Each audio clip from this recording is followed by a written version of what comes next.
किसी जगह पर भयानक आग लगी हुई थी। घरें बुरी तरह से जल रही थी। वहीं एक लेडी मलबे में फंसी अपने जीवन के लिए स्ट्रगल कर रही थी, जबकि उसका हस्बैंड उसे इस हालत में देख बचाने के बजाय डर के मारे वहां से भागना शुरू कर दिया होता है, जिसको कि देखता हुआ वह लेडी पूरी तरह से अपने होप को खो दिया था। लेकिन वह पर्सन जैसे ही कुछ दूर आगे जाता है, हम देखते हैं वह खतरनाक तरीके से जलना शुरू कर दिया होता है और कोई दीवार के पीछे से उसे जलाते हुए बोल रहा था, निर्दयता, बेरहमी, असंतुष्टि, यही इंसानों की असली चेहरा है। मैं उनका चक्र पूरी तरह से खत्म कर दूंगा। हम देखते हैं यह एक डीमन होता है जो कि उस तबाही के मंजर में चारों तरफ घूमता हुआ अपने आसपास की जगहों को देख रहा होता है। वही लोग अपनी जान को बचाकर भाग रहे होते हैं। तभी उस डीमन की नजर अपने बगल में जाता है, जहाँ पर कि वह किसी को देख बहुत ही ज्यादा हैरान हुआ होता है, क्योंकि वहाँ पर एक छोटी बच्ची थी जो कि अब मर चुकी थी। वह डीमन जिसको कि देख बहुत ही ज्यादा गुस्सा हो गया था और तुरंत ही अपने पंखों को फैलाता हुआ आसमान में जाने के बाद वहाँ भाग रहे लोगों को देखता हुआ अपनी चुटकी को बजाता है और उसकी चुटकी को बजाते ही हम देख पाते हैं लोगों के पैरों के नीचे एक सर्कल बनना शुरू हो गया था और उन सभी को हवा के बीच उड़ाते हुए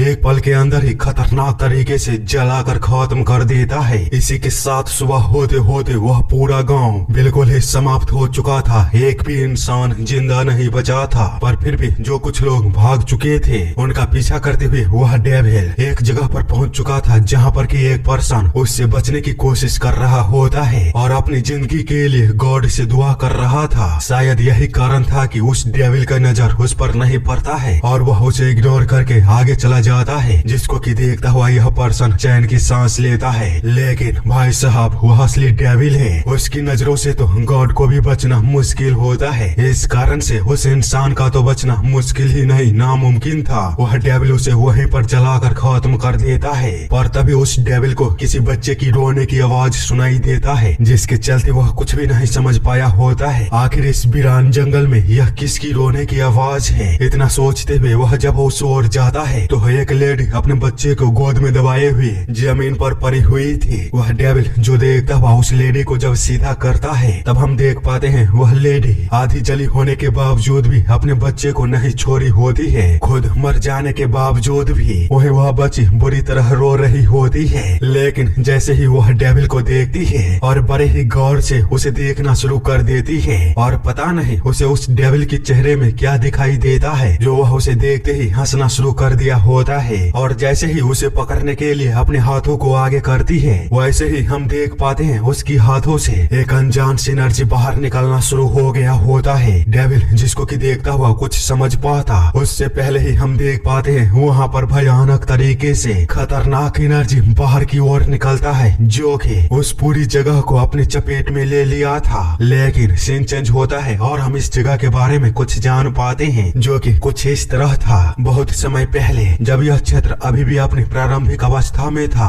तब मनुष्य दिखाई देने लगे और उनके साथ साथ एक इफर्मल मैजिक एनर्जी भी प्रकट हुई। इस इफर्मल मैजिक एनर्जी को लस्टर के नाम से जाना गया, पर लस्टर यूजर के पास बहुत ही सीमित संसाधन थे। हालांकि कहानियां जन्म से ही जादू करने वाले गिफ्टेड ह्यूमन के बारे में बताते हैं। एलेस्टर जो कि गिफ्टेड ह्यूमन थे, उनकी एबिलिटी बहुत ही भयानक थे, उनकी सीमाएं असीमित थी, वे किसी के भी भाग्य को दोबारा लिख सकते थे। इसलिए कई लोग इन्हें ढूंढना शुरू कर दिया और अपने व्यक्तिगत लाभ के लिए स्टेला को नियंत्रण करने के लिए चतुर तरीकों का योजना बनाना शुरू कर दिया। आगे हम वापस प्रेजेंट में एक शहर को देखते हैं, जहाँ डेविल ने उस छोटी बच्ची को अपने साथ ले लिया होता है और उसे लेकर एक जगह पर पहुँचता है, जहाँ पर कि उसका वेलकम एक मोटा इंसान करता है। तो डेविल उससे कहता है, क्या तुम्हारे पास इन्फेंट फार्मूला है? जिस पर कि वह पर्सन एकदम से ही उसकी ओर देखता है और बाद में उससे कहता है, नहीं, मेरे पास इंग्रेडिएंट है जो कि मैं तुम्हें दे सकता हूँ, अगर तुम कहो तो मैं निकाल दूँ। और हाँ, इन्फेंट फार्मूला का मतलब बच्चे के कुछ खाने वाली चीज होती है, पता नहीं। डेविल जो सुन कुछ भी नहीं बोलता है, तो वह पर्सन उन सामानों को बाहर निकालते हुए उससे कहता है, छोटे बच्चे मुट्ठी भर होते हैं, मुझे बताओ आखिर उसका नाम क्या है? जो सुनता हुआ डेविल पहले तो कुछ भी नहीं बोलता, बाद में उससे कहता है, बच्चा। वह मोटू जो सुनता हुआ कहता है, क्या उसका नाम बच्चा है? खैर तुम काफी अजीब हो, मैंने इसमें जो भी मेरे पास था वो सारे सामान दे दिए हैं, बाकी कुछ चीज बच गया है तो तुम उन्हें शहर में खरीद सकते हो। जिस पर कि डेविल उसे पैसे देकर वहाँ से चला जाता है। वही वह मोटू जब उस बच्ची को पीछे से देखता है तो वह काफी ही ज्यादा हैरान होता है, क्योंकि उस बच्ची के अंदर से अभी भी एनर्जी बाहर निकल जल रही थी, जिसको कि देखता हुआ वह मोटू पता नहीं कौन होता है, वह भी अपनी एनर्जी को बाहर निकालते हुए बोलता है, क्या बात है, उसकी ऑरा इनक्रेडिबल है। जबकि डेविल इन सब से अनजान उस सब से बाहर निकलने के बाद अपने बाकी के बचे सामान को शहर के अलग अलग दुकानों पर जाकर ढूंढना शुरू कर दिया होता है, और इसी तरह उसे उन सामानों को ढूंढता हुआ रात हो जाता है। वही वह मोटू अभी भी डेविल का पीछा कर रहा था। आगे कुछ समय बाद जब डेविल एक गली में होता है तो वह मोटू अपनी एनर्जी को बाहर निकालते हुए बिल्कुल ही डेविल के पास पहुंच गया था, लेकिन तभी डेविल एक दूसरी गली में घुस जाता है और अंदर जाने के बाद एक जगह पर रुकते हुए उससे बोलता है, अब तुम खुद को बाहर निकाल सकते हो, हम यहाँ पर अकेले हैं। वह मोटू जिसको कि सुन अपने फॉर्म को बदलते हुए डीमन बनता हुआ डेविल से कहता है, मेरा खाना तुम्हारे पास है, मैं बहुत ही ज्यादा भूखा हूँ, तो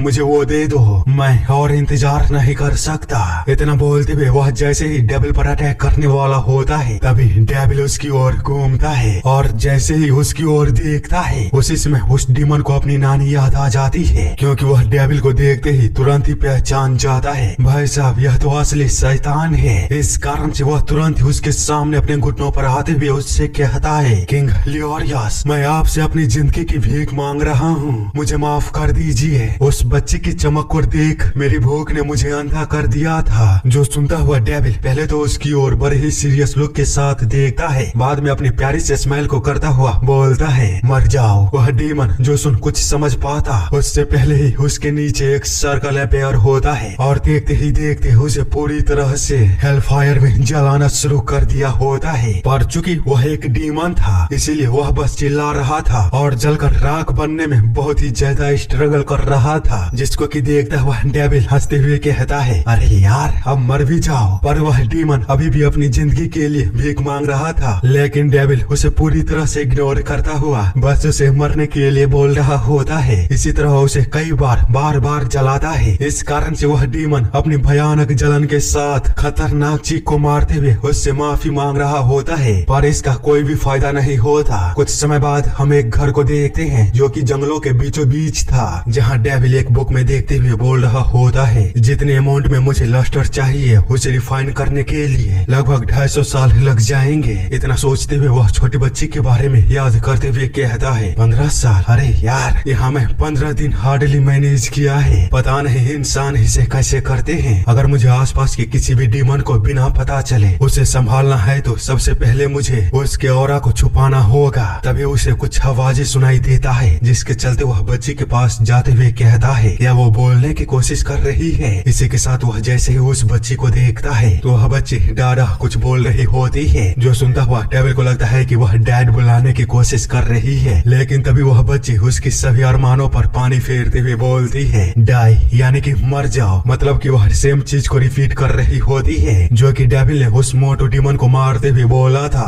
आगे कुछ समय बाद हम देखते हैं डेविल छुपा हुआ था और अपने मन में कह रहा था, अनगिनत लड़ाइयाँ, खून खराबा, अत्याचार, बेरहमी, मैंने सब कुछ देखा, पर ये मैंने कभी भी इस तरह के नर्क को नहीं देखा। मुझे उसका सामना करने के लिए अभी भी बहुत कुछ तैयारी करनी है। यह ऐसी नर्क है जहाँ मैं कभी भी नहीं रहना पसंद करूंगा। बाद में हम उसे कुछ करते हुए देखते हैं, जहाँ वह एनर्जी क्रिस्टल को लेकर एक चीज पर जैसे ही रखता है वैसे ही उसके सामने एक फिगर अपीयर होता है और उससे डेविल कहता है, कैसी हो एडिना? तो वह पर्सन बोलती है, मैं ठीक हूँ, पर यह ट्रांसमिशन वह बहुत ही ज्यादा कॉस्टली है, लेकिन फिर भी मैं तुम्हारे लिए इसे इग्नोर करूंगी। तुमने अपने काम को छोड़ दिया और कई सालों तक गायब रहे और अपनी गंदगी को हमें यहाँ पर साफ करने के लिए छोड़ दिया। मुझे बताओ, उस लेडी के साथ भागने के बाद तुम अपने ब्लेस किए गए नर्क में क्या कर रहे हो? तो डेविल उससे कहता है, तुम इस स्टोरी को अभी के लिए छोड़ो, फिलहाल के लिए मेरे पास अब एक बच्चा है और एक सिचुएशन। जो सुनता हुआ वह वोमेन कहती है, चलो आखिरकार मुझे यह सुनने को मिला कि तुम्हारे साथ एक बच्चा है, जिस पर कि डेविल कुछ देर बाद उसे बता रहा होता है, तुम ऐसा कह सकती हो कि मैंने छोटे से राक्षस को क्रिएट कर दिया है। जो सुनता हुआ वह वोमेन कहती है, यह तो काफी इंटरेस्टिंग लग रहा है, मुझे और इसके बारे में बताओ। तो डेविल उसे और भी काफी कुछ बताता है, जिसको कि सुन वह लेडी कुछ देर बाद काफी ही ज्यादा हैरान होती है और उस पर चिल्लाते हुए बोल रही होती है, तुमने ऐसा किया है? तो डेविल कहता है, वे डीमन उस बच्ची को खाने के लिए बहुत ही ज्यादा लालची बन रहे थे, तो मैं क्या करता, मेरे पास और कोई रास्ता नहीं था। जिस पर कि वह वोमेन बोलती है, लियोरियस मेरी बात को सुनो और इसे अच्छी तरह से समझो। क्या तुम्हें सच में लगता है कि पागल कुत्ते की तरह तुम रोड से किसी भी बच्ची को उठा सकते हो और उसे पाल सकते हो। उसे इतना रूडली बात करता हुआ देख डेविल कहता है, मैं तुम्हारी बातों को समझ रहा हूँ, लेकिन क्या तुम भूल चुकी हो कि तुम किसके सामने बैठी हो? तो वह वुमेन कहती है, अगर तुम्हें इंसानी सलाहकार चाहिए तो मेरी बातों को सुनना पड़ेगा और तुम्हें इंसानों को अच्छी तरह से समझना होगा, क्योंकि बच्चे वही सीखते हैं जो कि वे देखते हैं। इसीलिए अपनी लाइन को कभी भी क्रॉस मत करना। डेविल जो कि काफी ही गुस्से में सुन रहा होता है, लेकिन चूंकि उसकी बात ठीक थी तो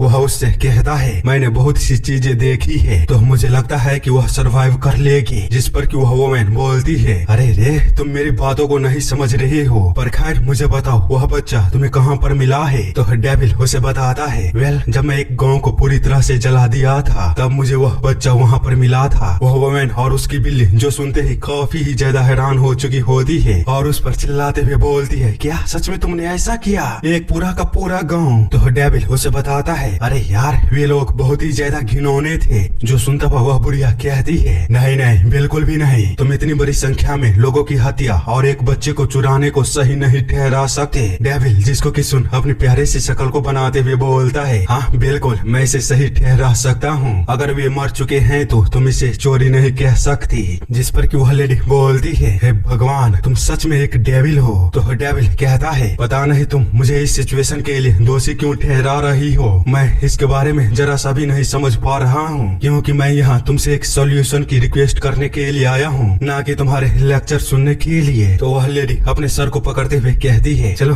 ठीक है, देखो मैं तुम्हारे पास क्रेलिक को भेजने वाली हूँ जिससे कि तुम उस मैजिक को सरफास कर सकते हो, लेकिन इससे भी जरूरी बात यह है कि यदि तुम इस सिचुएशन को बेहतर हैंडल करना चाहते हो तो हम मेरी बातों को अच्छी तरह से ध्यान रखना। वैसे वह बच्ची है कहाँ पर? तो डेविल बताता है, वह सो रही है। जिस पर कि वह बुढ़िया कहती है, क्या वह तुम्हारे पीछे है? इतना बोलते हुए वह अपने सर को साइड करता हुआ उसे देखने की कोशिश करने लगती है। तो डेविल उसके सामने आकर उसे देखने से रोक रहा था, लेकिन वह बुढ़िया उसे देख लेती है और उस पर चिल्लाते हुए बोलती है, क्या तुमने उस बच्ची को रस्सियों से बांधा है? तो डेविल बताता है, मेरे पास और कोई रास्ता नहीं था। जिस पर कि बुढ़िया बोलती है, ल्योरिस जल्दी से उस बच्ची को खोलो। वही वह शैतानी बच्ची अभी ऐसा दिखावा कर रही थी कि मानो वह बहुत ही ज्यादा मासूम है। इसलिए डेविल बुढ़िया को बताता है, क्या तुम जानती भी हो मुझे इस छोटे से बीस्ट को रोकने में कितना समय लगा था? जो सुनता हुआ बुढ़िया कहती है, उम्मीद करती हूँ कि भाग्य तुम्हारे साथ हो। इसी के साथ उन दोनों का कन्वर्सेशन यहीं पर खत्म होता है। बाद में बुढ़िया बोल रही होती है, ये राक्षस लोग जरूर कुछ तो हैं। कुछ समय बाद डेविल को देखते हैं जिसको कि अपने दरवाजे पर कोई महसूस होता है। तो वह जाकर जब दरवाजे को खोल कर देखता है तो उसके सामने एक बहुत ही बड़ी बिल्ली होती है जो कि उसे बुरी तरह से घूर रही थी और उसके गले में एक पार्सल होता है। डेविल जिसको कि बाहर निकालते हुए कहता है, उसे मेरा शुक्रिया बोलना। जो सुनते ही वह बड़ी सी बिल्ली एक छोटी सी बिल्ली में बदल जाती है और हम देख पाते हैं यह वही बुढ़िया की बिल्ली होती है जो कि डेविल के पास पार्सल को डिलीवरी करके वापस चली जाती है। आगे डेविल जब उस पार्सल को अंदर ले जाकर उसे खोल कर देखता है तो उसके अंदर एक रेलिक होता है जिसको कि देने का बुढ़िया वादा किया था। वह उस पार्सल को देख ही रहा होता है। तभी हम छोटी बच्ची को देखते हैं जो कि दोबारा उसके साथ खेलने के लिए तैयार हो गई होती है, लेकिन आगे वो कुछ कर पाते उससे पहले ही डेविल काफी ही ज्यादा स्पीड में उस रेलिक को लेता हुआ उसके हाथों में पहना देता है, जो कि उसके हाथों में जाते ही पूरी तरह से उसकी पावर को सप्रेस कर दिया होता है। और डेविल बोलता है, आज नहीं छोटी मॉन्स्टर कहीं की। बाद में वह बुढ़िया एडिना के लीडर को देखता है तो उसमें वह बता रही होती है, ल्योरियस मैंने इस रेलिक के साथ इसकी चाबी को भी भेजा है। एक बार इस ब्रेसलेट को उसे पहना देने के बाद उसके लिए एक अच्छा सा नाम ढूंढ लेना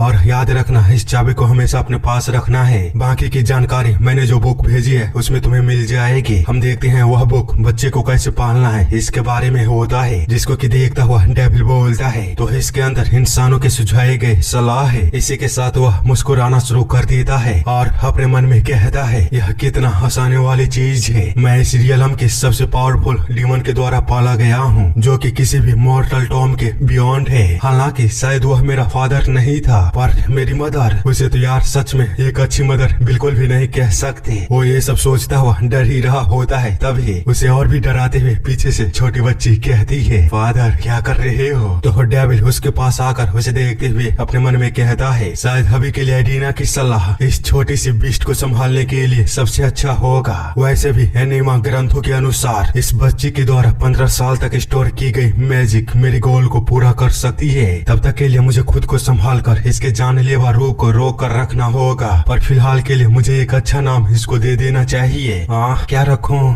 लाइला, ये अच्छा नाम है। ठीक है बच्ची, आज से तुम्हारा नाम लाइला होगा। जो सुनता हुआ वह बच्ची काफी ही ज्यादा खुश हो चुकी होती है। कुछ समय बाद उसके सो जाने के बाद डेविल अपने पास से एक वॉच को निकालता है जिसमें कि एक लड़की की फोटो होती है और वह उसे देखते हुए काफी ही ज्यादा इमोशनल हो चुका होता है। इसी के साथ समय बीतता गया और वह उस बच्ची को 15 साल के लिए पालना शुरू कर दिया और अपने फादर मदर के बिल्कुल ही विपरीत एक अच्छे फादर की तरह उसकी देखभाल करने लगा। बिना एक भी कॉम्प्लेन को किए हुए वह उसके हर एक छोटी से छोटी चीज का ध्यान रखता। वह उसे कहानियां सुनाता, चीजें बताता और उसे हर एक वह नॉलेज देता जो कि एक छोटी बच्ची के लिए जरूरी होता। इसी तरह और भी बहुत से समय बीत जाते हैं और अब लाइला बड़ी होना शुरू हो चुकी होती है, पर डेविल के पास अभी भी कोई भी कम्प्लेन नहीं था। वह अभी भी अपनी पूरी लगन और मेहनत के साथ उसका ख्याल रखता। इसी तरह काफी साल बीत जाते हैं और लाइला अब बहुत ही बड़ी हो चुकी होती है, पर फिलहाल के लिए वह अभी 15 साल की नहीं हुई थी। इसी तरह कई और साल बीत जाते हैं और एक दिन हम देखते हैं डेविल को वह एनिमा ग्रंथ को पढ़ रहा होता है जिसमें कि उसे 15 साल के लिए इंतजार करने के लिए बोला गया था। लेकिन अभी फिलहाल के लिए वह उस बुक को देखते हुए पता नहीं उसके मन में क्या होता है, हमें चीजें पता नहीं चलती। बस हम यह देखते हैं वह उस बुक को आग में डाल देता है और उस बुक को पूरी तरह से जला देता है। इसके अलावा वह उसे देखते हुए काफी ही ज्यादा सीरियस होता है। दूसरे सीन में हम उसे लाइला के साथ देखते हैं जो कि फेस्टिवल का मजा ले रहा होता है। आगे अंधेरे में गिरी एक वीरान सी जगह को देखते हैं जहाँ एक भी जिंदा चीज नहीं थी, लेकिन ऐसी जगह पर भी हम 2 पर्सन को देखते हैं जो कि एक एडल्ट और एक बच्चा होता है। वो दोनों ही किसी जगह पर जा रहे होते हैं, पर वह बच्चा बहुत ही ज्यादा डरा हुआ लग रहा था और अपने आसपास की जगह को देखता हुआ बहुत ही ज्यादा घबरा रहा था। लेकिन तभी उसका पैर एक हड्डियों पर पड़ता है जिसके चलते वह हड्डी पूरी तरह से चूर चूर हो गया होता है और उस आवाज को सुनते हुए जब वह बच्चा उस ओर देखता है तो वह बच्चा और भी ज्यादा घबरा चुका होता है और उसकी पैंट वहीं पर गीली हो चुकी होती है। इस कारण से वह आगे चल रहा पर्सन से टकरा जाता है तो वह पर्सन उस पर गुस्सा करते हुए कहती है, तुम कर क्या रहे हो? जो सुन वह बच्चा उसे बताता है, प्लीज मुझे माफ कर दीजिएगा, मैं बस डर गया था। आखिर यह जगह किस तरह की है? वह लेडी जो कि सुन पहले तो शांत रहती है, बाद में अपने पास से एक क्रिस्टल को बाहर निकालते हुए उसे बताती है, इसे देखो। उसके इतना बोलते ही हम देख पाते हैं वह पूरी जगह बदलना शुरू हो गया होता है और वहाँ पर वह सारी चीजें दोबारा से अपीयर होना शुरू हो गया होता है जो कि पास्ट में इस जगह पर घटा था। वह बच्चा जो कि देखता हुआ बोलता है, ये लोग इस तरह भाग क्यों रहे हैं? इतने में उसे एक और पर्सन सामने भागता हुआ दिखता है और दिखता है उसे एक डेविल का हाथ जो कि जैसे ही अपने हेलफायर का यूज करता है तो वह जगह और भी ज्यादा भयानक तरीके से बदल जाता है। भले ही वह फायर एक इल्यूजन था लेकिन उस बच्चे को वह बिल्कुल भी रियल महसूस कराता है। इस कारण से वह बच्चा सामने कुछ भी नहीं देख पाता है और डर के मारे पीछे जाकर गिरता है क्योंकि यह सीन वही शुरुआत वाली होती है जहाँ पर कि डेविल लोगों को बेरहमी से जला रहा होता है। ऐसे नजारे को देखता हुआ वह बच्चा कुछ समझ पाता उससे पहले ही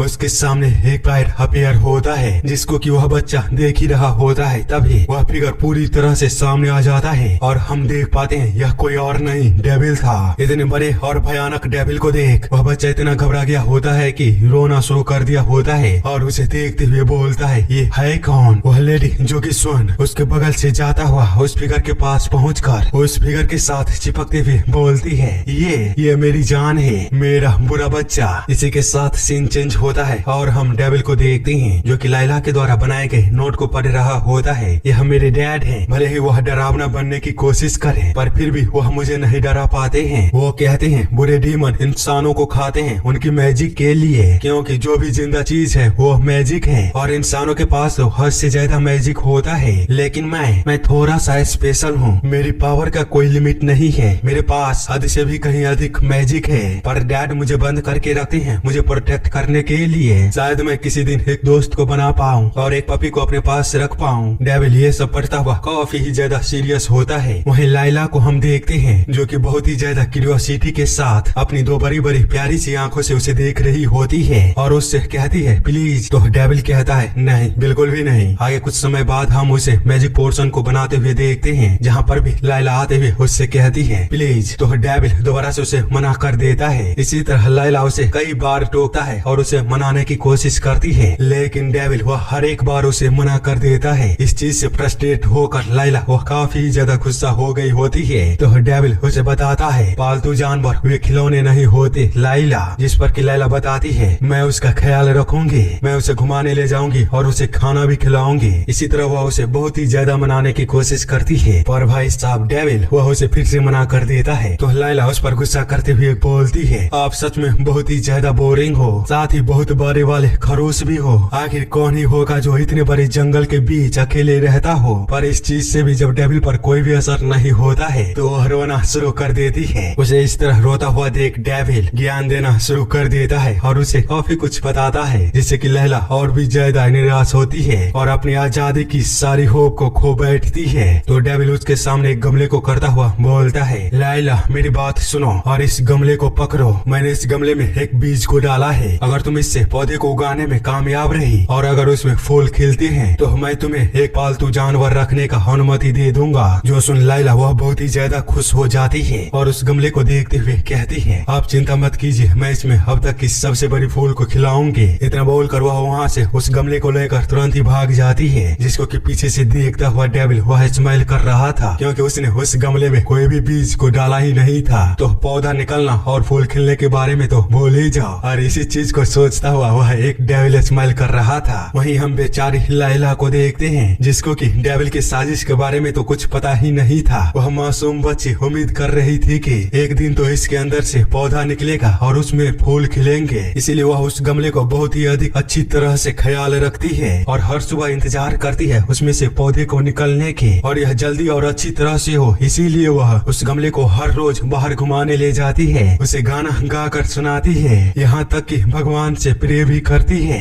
पर बेचारी को क्या ही पता उसके बाप ने उसके साथ स्कैम कर दिया है। लेकिन उसकी लगन और पेड़ उगाने की चाहत एक दिन रात के समय जब वह सो रही होती है तो चमत्कार लेकर आती है। चांदनी रात में चांद की रोशनी से उस गमले में एक छोटा सा पेड़ उग चुका था और डेविल उसे देखते हुए बहुत ही ज्यादा सीरियस होता है, या फिर कहूँ वह घबरा चुका होता है। साथ ही वह अपने मन में सोच रहा होता है ये कैसे हो सकता है, आखिर मैंने कहाँ पर गलती की है, क्या यह किसी तरह की मैजिक है। सच में यह बच्ची बहुत ही बड़ी परेशानी है। और आखिर में अंत में उसे लैला के लिए एक कुत्ते को लाना ही पड़ा। इस कारण से अब उसकी दिक्कतें दुगनी हो चुकी थी, क्योंकि अकेला लैला ही थी जो कि उसके लिए एक ऐसी परेशानी थी जिसको कि वह संभाल नहीं पा रहा था। लेकिन अब तो एक और कुत्ता भी आ चुका है, जिससे कि उसकी परेशानी अब दोगुनी हो चुकी थी। और इस चीज से वह इरिटेट होता हुआ अपने मन में कहता है अब और नहीं, मुझे इसे अब खत्म करना ही होगा। आगे रात के समय हम उसे कहीं पर देखते हैं, जहाँ पर कि जब वह पहुंचकर रुकता है तो उसके सामने हम देख पाते हैं एक एनर्जी अपीयर होना शुरू हो गया होता है, जिससे कि एक पोर्टल अपीयर होता है और उसके अंदर से हम देख पाते हैं कोई तो बाहर आता है, जो कि तुरंत ही डेविल के सामने झुकते हुए उससे कहता है बहुत समय हो गया मेरे किंग आपसे मिले हुए।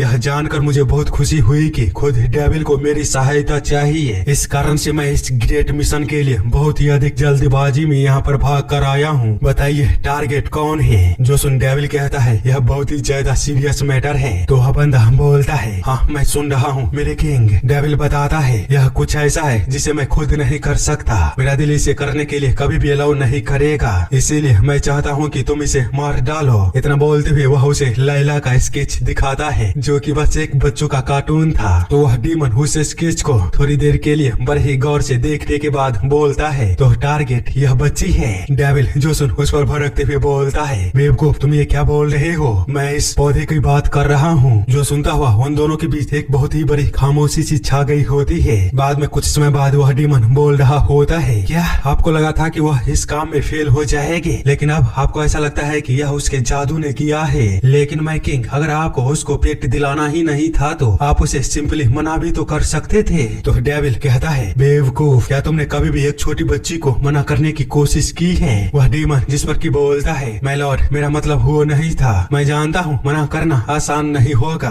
पर फिर भी आपको इतना तो सोचना चाहिए था कि आपने जिस मिट्टी को डाला है उससे खरपतवार भी पैदा हो सकता है। जो सुनता हुआ उन दोनों के बीच दोबारा से थोड़ी देर के लिए शांति छा गई होती है और डेविल ये सोचता हुआ बहुत ही ज्यादा एम्बेरिश हो गया होता है, क्योंकि वह इसके बारे में कभी भी नहीं सोचा था कि उस मिट्टी से तो घास फूस भी पैदा हो सकता है। उसकी ऐसी हालत को देख वह डीमन बोलता है मेरे किंग क्या आप ठीक हो। उसके इतना बोलते ही सीन चेंज होता है और हम कुछ हेल के बारे में जान पाते हैं। यह ड्रेसिला यूलियस कॉन्टिनेंट है और यह रियोन लैंग्वेज, जबकि यह एंटिटी मदर लिलिथ है और यह फादर एनवेस। वही यह बंदा अंको, जबकि यह लेडी नहीं पता कौन है, बस यह एक क्वेश्चन मार्क है। पर यह एंटिटी एटिका है, मदर ट्राइब। वही ये एंटिटी एलिस है, मौत ट्राइब, जबकि ये हेला है और ये कोरा है जो कि अपने रूप को चेंज करके बीस्ट में बदल सकती है। दूसरी ये मिला है और ये एंटिटी एरिस है, जबकि ये एंटिटी कैसन है। साथ ही सीन चेंज होता है और हम कुछ और जानकारी को जान पाते हैं, जहाँ पर कि कोई बोल रहा होता है, एक समय पर हमें भगवान माना जाता था। मानव जाति के जादू के साथ हमने स्वर्ग को बनाया, लेकिन शक्ति करप्शन की सूत्रधार होती है। इसीलिए हमारी तरह के अस्तित्व के लिए इसकी करामती क्षमता महत्वपूर्ण हो गई। मानवता हमसे डरने लगी क्योंकि हम इन जादू के बदले में और बर्बाद हो गए और जल्द ही हम अपनी डिवाइनिटी को खो दिया और एक ऐसे एडन से ब्लेस हुए जो कि बंजर भूमि में बदल गया, जिसे हेल कहा गया। इसी के साथ हम देखते हैं कई सारे एंटिटी को बंदी बना हुआ और डेविल के फादर बोल रहे होते हैं वे ऐसे डीमंस हैं जो कि ह्यूमन रियलम को हमारे ही जैसे फेट को सफर करता हुआ देखना चाहते हैं। जो सुनता हुआ डेविल बोलता है, अब अपनी इस बात को कितनी बार दोहराओगे फादर, जिसको कि सुन बोलता है, तुमको समझने के लिए जितनी बार इसकी आवश्यकता होगी बच्चे, क्योंकि तुम वो हो जिसको कि यह लेगेसी को कैरी करना होगा। जिस पर कि डेविल बोलता है, लेगेसी यह एक ऐसी चीज है जिसके अंदर अनगिनत पीड़ित हैं जो कि आपके विचारधारा के अंदर मारे गए। जो सुनता हुआ फादर बोलता है, बच्चे इसे युद्ध में हम कोलेटरल डैमेज बोलते हैं। तो डेविल अपने सामने बैठी लेडी को देखता हुआ बोलता है, आप और हमारे दुश्मन जो करते हैं उसमें मुझे शायद ही अंतर दिखाई देता है, आप दोनों ही बिल्कुल ही सेम हैं। जिस पर कि फादर उसे बताता है, नहीं हमारे बीच बहुत अंतर है। ह्यूमन किंगडम में हमारी जीत के लिए वे हमें श्रद्धांजलि प्रदान करते हैं, यानी कि पूजा करते हैं, क्योंकि हम दोनों ही कॉमन एनिमी को शेयर करते हैं। वह एक ऐसा एंटिटी है जो कि सभी रियलिटी को गणना करती है। इसी तरह वह उसे काफी ही बड़े बड़े लेक्चर देता है जो कि मुझे कुछ अच्छी तरह से समझ नहीं आया है, तो मैं आप लोगों को भी इसे बताकर कंफ्यूज नहीं करूंगा। बस मुद्दे की बात यह है कि वह अंत में बोलता है, यह तुम्हारे लिए सबसे बड़ा सम्मान है मेरे बेटे के रूप में और तुम्हारा भी यही कर्तव्य बनता है। पर डेविल उसकी बातों पर ना ध्यान देते हुए अपने सामने बैठी लेडी को बहुत ही गौर से देख रहा होता है, जिसके के पास एक लॉकेट होता है और उसमें किसी की फोटो लगी हुई थी, जिसको कि देखता हुआ डेविल बोलता है, भाग्य को आकार देने की इस क्षमता पर विश्वास करना बहुत मुश्किल है जब मेरे पास कोई और ऑप्शन नहीं है। तो जो सुनता हुआ फादर बोलता है, इस पिक्चर में तुमसे कहीं ज्यादा कुछ है बच्चे, मेरा सबसे बड़ा पछतावा वह जल्द ही सामने आने वाला है, इसीलिए जो तुम्हें मिल रहा है वह बहुत ही आसानी से मिल रहा है। मैंने इसे पाने में बहुत ही अधिक मेहनत की थी। जिस पर कि डेविल बोलता है, तब तो आपको अपने अनंत ज्ञान में यह विचार करना चाहिए था कि मुझे इस खेल में कोई भी हिस्सा नहीं चाहिए। बुढ़े आदमी फादर, जिसको किसी काफी ही ज्यादा गुस्सा हो गया होता है और उस पर जब अटैक करने की कोशिश करता है, तो डेविल बड़े ही आसानी के साथ उसके हाथ को रोक दिया होता है और उससे कहता है कि आपको नहीं लगता है कि मैं अब इसके लिए थोड़ा सा बुरा हो गया हूँ। जो सुन फादर अपने हाथ को उससे छुड़ाते हुए कहता है, मुझे एक बार के लिए तो तुमसे उम्मीद थी मेरे बच्चे, और मुझे लगता था कि तुम उससे एक दिन जरूर मिलोगे और तुम्हें इससे डिसअपॉइंटिंग होगी। लेकिन इतना बोलते हुए वो अपने वेपन को जमीन पर मारता है, जिससे कि हम देख पाते हैं उस पूरे कैसल के ऊपर एक सर्कल बनना शुरू हो गया होता है, जो कि वहाँ पर उपस्थित सभी कैदियों को चूसना शुरू कर दिया होता है, यानी कि उन सभी की एनर्जी और फ्लैश को एक बड़े से स्टोन में जमा करना शुरू कर दिया होता है और वे सभी बस चिल्लाने के अलावा और कुछ भी नहीं कर पा रहे होते हैं। जिसको कि डेविल बड़े ही गौर से देख रहा होता है और वहाँ से जाने लगता है, तो उसका फादर पीछे से उससे कहता है, अगर तुम यहाँ पर मेरी उपस्थिति से निराश हो तो यहाँ पर तुम तभी लौटना जब तुम्हें कुछ बेहतर मिल जाए। तो डेविल जो सुन कुछ भी नहीं बोलता है और वहाँ से चुपचाप चला जाता है, जबकि फादर उसे पीछे से देखते हुए बोलता है, मेरे बच्चे एक दिन तुम्हें समझ आएगा, मैं जो कुछ भी कर रहा हूँ वह तुम्हारे खातिर ही कर रहा हूँ। अगले सीन में हम अभी प्रेजेंट में देखते हैं जहाँ डेविल लैला के साथ होता है और अपने फादर के उन्हीं बातों को याद कर रहा होता है, जबकि लैला अपने आगे के नजारे को देखते हुए बोल रही होती है, जब मैं बड़ी हो जाऊंगी तो एक ट्रेन को बनाऊंगी। तो डेविल कहता है, हाँ यह शायद तुम्हारे लिए बेहतर होगा। जिस पर कि लैला उससे पूछती है, मुझे बताइए जब आप बड़े हो जाएंगे तो आप क्या करना चाहते हो। डेविल जिस पर बताता है, मैं ऑलरेडी बड़ा हो गया हूँ। जो सुन लैला बोलती है, ओह तो क्या आपने वो चीज बनाई जो आप चाहते थे। जो सुन डेविल उसकी ओर बड़ी ही खामोशी से देखने लगता है। वही लैला उसकी जवाब को सुनने के लिए अपनी बड़ी बड़ी आंखों से उसे देख रही होती है। उसे तो इस बात का जरा सा भी अंदाजा नहीं होता है, डेविल का असली क्रिएशन तो वही है। इसीलिए डेविल उसे बताता है मैं फिलहाल के लिए उस पर काम कर रहा हूँ। आगे हम किसी दूसरी जगह को देखते हैं जहाँ पर कि डेविल मार्केट में घूम रहा होता है और एक दुकान पर अपने पैसों को खर्च कर रहा होता है। तभी लैला का ध्यान एक डॉल पर पड़ती है जिसको कि देख उसकी आंखें चमकना शुरू हो गया था और अब उसे वह डॉल किसी भी कीमत पर चाहिए थी। इसीलिए वह बिना किसी एक पल की देरी को किए तुरंत ही उस डॉल पर झपटा मारती है और उसे ले लेती है। डेविल जिसको कि देख कुछ भी नहीं बोल पाता क्योंकि भाई साहब उसका चेहरा होता ही इतना मासूम है, पर फिर भी डेविल उसे मना करने के लिए अपने विचार को बनाने ही वाला होता है इन सारी चीजों को इग्नोर करता हुआ। पर तभी लैला अपनी आंखों को और भी ज्यादा बड़ी कर लेती है। इस कारण से डेविल बिल्कुल ही न बोलने के करीब जाते जाते रुक गया होता है और उस शैतान बेचारी बच्ची की शक्ल को देख डेविल पूरी तरह से मजबूर हो गया था। बाद में उसे वह डॉल दिलाना ही पड़ता है। अगले सीन में हम देखते हैं वो दोनों अपने घर के लिए वापस आ रहा था।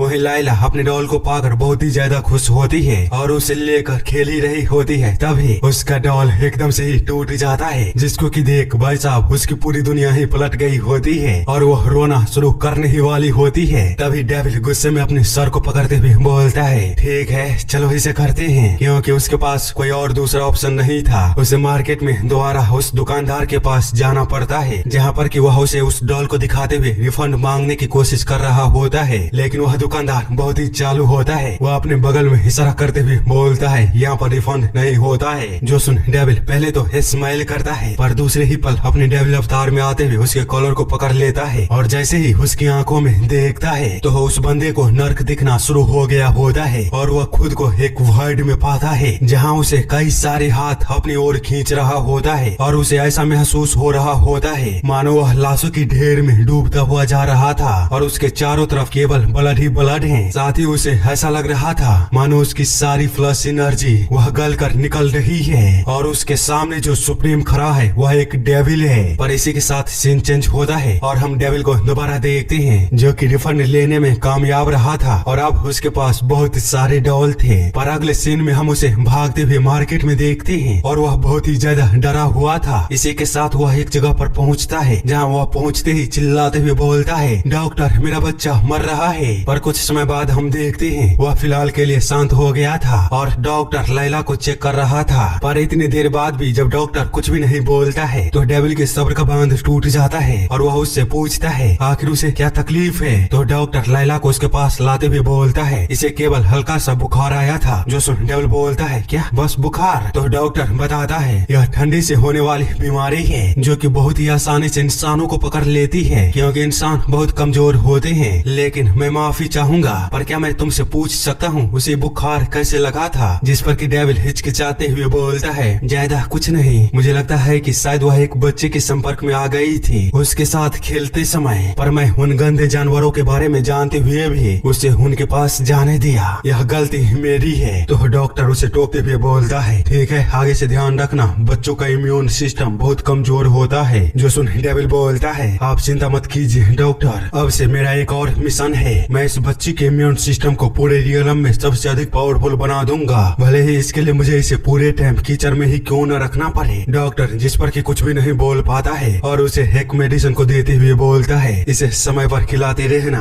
तो डेविल उस मेडिसिन को लेकर उससे कहता है डॉक्टर आपका पेमेंट काउंटर पर मैंने रख दिया है। इतना बोलकर वह वहाँ से चला जाता है। वहीं डॉक्टर उसे पीछे से देखते हुए सोच रहा होता है भैंस की टांग यह बंदा था कौन। जिसके बाद वह डेविल के द्वारा दिए गए पैसों को चेक करते हुए बोलता है क्या उसने इनफ कॉइन को दिया होगा क्योंकि हेल्थ केयर वह चीप नहीं होते हैं। ये सब सोचता हुआ वह जैसे ही पोटली को खोलता है उसके होश उड़ चुके होते हैं क्योंकि उसमें बहुत ही ज्यादा कॉइन रखा गया था और वो सब के सब गोल्ड होते हैं। डॉक्टर जो देख बोलता है सच में वो था कौन। आगे हम देखते हैं डेविल लैला को दवाई खिला रहा होता है पर वह इसे खाने से मना कर रही थी और उससे पूछती है आखिर ये है क्या। तो डेविल बताता है यह बस कैंडी है, पर लैला उसके झूठ को पकड़ लेती है। तो डेविल उसे बताता है देखो यह सब तुम्हारे अच्छे हेल्थ के लिए है तो बस इसे खा लो, पर लैला फिर भी मना कर देती है। जो सुन डेविल परेशान होते हुए कहता है 5 मिनट, जिस पर कि लैला उसकी ओर तीखी नजर से देखने लगती है। तो डेविल उसे बताता है तुम हमेशा अपनी पावर के बारे में मुझसे पूछा करती थी ना, तो यह तुम्हारे पास मौका है, अगर तुम दवाई को खाती हो तो मैं तुम्हारे मैजिक को 5 मिनट के लिए खोल दूंगा। लैला जो सुन बहुत ही ज्यादा खुश हो गई होती है और तुरंत ही डेविल के हाथों से दवाई को लेते हुए खुद से ही उसे खा लेती है और तुरंत ही वहाँ से जाते हुए बोलती है मैं तैयार हूँ। डेविल जो देखता हुआ कुछ समझ पाता तब तक लाइला अपने जूते वूते पहनकर रेडी हो चुकी थी, जिस पर कि डेविल बोलता है यह दिखावा करने वाली चुड़ैल कहीं की। आगे कुछ समय बाद हम देखते हैं लाइला के हाथों में लगे ब्रेसलेट को डेविल खोल दिया होता है। इस कारण से लाइला अब अपनी शैतानी रूप में आ चुकी होती है और अब उसके सामने निशाना लगाने के लिए कई सारे फल और चीजें रखी गई थी, पर जब वह मैजिक करने की कोशिश करती है तो वह नाकामयाब हो जाती है। जो देखता हुआ डेविल उसे बताता है कुछ चीजों को तुम फोर्स नहीं कर सकते, तो इसे अभी के लिए छोड़ो और वापस चलते हैं। जो सुने लाइला वह बहुत ही बड़ी सदमे में चली गई होती है और वहीं जमीन पर बैठते हुए बोलती है नहीं, ऐसा बिल्कुल भी नहीं है। तुमने मुझे बहुत समय से जादू को नहीं करने दिया तो इसीलिए मैं इसे भूल चुकी हूँ, पर फिर भी तुमने मुझसे वादा किया था कि मैं इसे कर सकती हूँ। तुम झूठे कहीं के। जिस पर कि डेविल अपने सर को पकड़ लेता है और कहता है चलो ठीक है, तुम्हारी पुरानी यादों को देखते हुए मैं तुम्हारी हेल्प करता हूँ। इतना बोलकर वह अपने असली डेविल के फॉर्म में आते हुए खुद उसका निशाना बन गया होता है, जिसको कि देखते ही लैला की पावर वह बाहर निकलना शुरू हो गया होता है और वह दोबारा से अपने वही जानवरों वाले अवतार में आते हुए अपनी डरावनी लुक के साथ उसकी ओर देखते हुए बोलती है डाई, अब मरो। इसी के साथ वह काफी ही ज्यादा बड़ा भयानक अटैक को करती है, जिसको कि देखता हुआ हम डेविल की शक्ल को देख ही सकते हैं। उसे पहले से ही इन सब का अंदाजा था, पर उस पावर के चलते हम देख पाते हैं उस जंगल में एक खतरनाक ब्लास्ट हुआ होता है। पर भाई साहब डेविल हम उसको देखते हैं उसे कुछ भी नहीं हुआ था और न ही उसके सर पर रखे हुए सेब का। इसीलिए डेविल लैला से कहता है तुमने कोशिश अच्छी की, हालांकि अपने टारगेट को छोड़कर सब कुछ हिट कर दिया। जो सुनता हुआ लैला उससे कहती है आप किस बारे में बात कर रहे हो, मैंने अपने टारगेट को मिस नहीं किया है और न ही अभी यह खत्म हुआ है। इसी के साथ वह दोबारा से डेविल को धोने के लिए तैयार हो गई होती है। पर आगे सीन चेंज होता है और हमें कुछ इन्फॉर्मेशन दी जाती है। यह बंदी मॉर्गियन होती है, जबकि यह बंदा एनवियस बैटल होता है, वही यह हेडेस होता है। इसी तरह काफी सारे एंटिटी के बारे में हमें बताया जाता है जिनके बारे में हमें कोई इन्फॉर्मेशन तो नहीं मिलता, पर हम उनके पिक्चर और उनके पावर को देख पाते हैं जो कि बहुत ही ज्यादा खतरनाक लग रहे होते हैं। और गाइस अगर आपको अभी तक लग रहा है कि इस स्टोरी में बातें बहुत हो रही है तो थोड़ा सा सब्र रखो, कमाल की चीज तो अब आगे आने वाली है, जहां आप ऐसे भयानक बैटल को देखोगे जिसकी की एक्सपेक्टेशन आपने कभी नहीं की थी। लेकिन खैर आगे हम देखते हैं डेविल लैला को सुलाने के लिए स्टोरी बुक को ढूंढ रहा होता है और उससे पूछता है क्या तुम ब्यूटी एंड बीस्ट की कहानी सुनोगे। तो लैला बोलती है कि आज के लिए हम स्टोरी बुक को स्किप कर सकते हैं। जो सुन डेविल बहुत ही ज्यादा हैरान होता है और उससे कहता है ठीक है, तो आज मैं तुम्हें परियों की कहानी सुनाऊंगा। जिस पर कि लैला बोलती है मैं सोच रही थी कि आप इसके बजाय मुझे एक असली कहानी को सुनाओगे। तो डेविल उससे पूछता है आखिर तुम किस तरह की असली कहानी को सुनना चाहती हो। लैला बताती है माता पिता के बारे में, मैं उनके बारे में जानना चाहती हूँ। जो सुन डेविल अपने पास्ट के बारे में सोचता हुआ बिल्कुल ही खामोश हो चुका था। वहीं लैला उसे कई सारे सवालों को पूछते हुए बोल रही होती है क्या आपकी कोई माँ थी या कोई फादर, अगर हाँ तो वे कैसे दिखते थे, क्या वे बहुत ही ज्यादा पावरफुल थे या फिर आप उनसे ज्यादा पावरफुल हो। डेविल जिस पर की परेशान होता हुआ हार मान लेता है और उसे बताता है सबसे पावरफुल मैं हूँ, पर वह साथ ही सोच रहा होता है लेकिन लैला वह मुझसे भी ज्यादा पावरफुल है। आगे वह अपनी कहानी को सुनाना शुरू करता है और शुरुआत भयानक युद्ध से करता है, जहाँ हम किसी को देखते हैं जो कि बहुत ही ज्यादा बुरी तरह से